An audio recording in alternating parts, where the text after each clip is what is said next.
everyone. Welcome to another episode of Money Love. So I'm here with Lia. And so, Lee, Yeah. today I wanted to share with you a story because it really hit me. Because we had a viewer that actually asked a question. And then after that, I got, a client that had the same issue. So I wanted to share with you. Okay. The question that our viewer posed was about having to give money to the parents. Oh, yes. Do you remember that? Yes, question? yes. It was, why do I have to give all my salary to my parents? Yes. Right? Not naman all, but Or is that a requirement, so to speak? Because I feel that certain people, I guess it's also part of our culture wherein we are expected to give yes. to our family and all that. So, FYI, the result of this has nothing to do with this question, but this is the one that sparked the question. So, I asked this person, okay, so sabi ko, so why did you ask that question? And she's like, because I'm a working student and parang, why do I have to help sustain the family when I am a working student? And then my siblings, how come they don't have to? And then we went under. We did a session. We went beyond that. Sabi ko, okay, what does it make you feel that you have to give money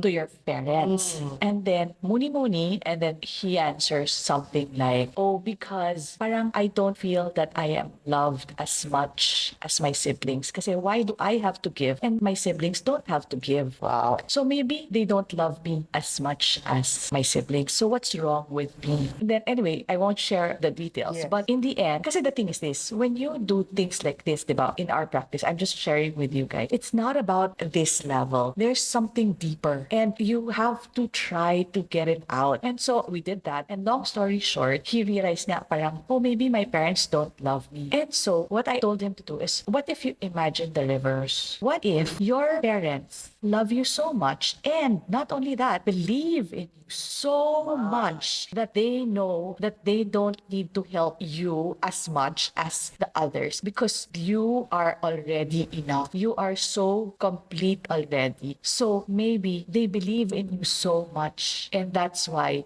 they know, kaya mo to. I don't need to make you alalay because you are strong enough. Wow. So it's not that I don't love you. It's because I believe in you so much. And at the end of the day, it's what we believe to be true is what matters, diba? And what you're saying is, if the belief doesn't support you, shift it to something that supports. Yes. And make that your new belief. Because it's the narrative that you're telling yourself about yourself Because you have to remember, causing your reality. remember, your reality that your mother doesn't love you, it's also just an imagination. Yes. And then you start looking for proof of it. Yes. And when you look for something, you're You going will to find it. And that's why if you shift that and say, you know what, they do love me. It's just that That's why they're giving me so much responsibility because Yes. they know I can do it. Exactly. Yeah. And maybe that's why they're not helping me as much because they know I can do it. So now that's your narrative. And if that's your narrative, that's what people will be attracted to.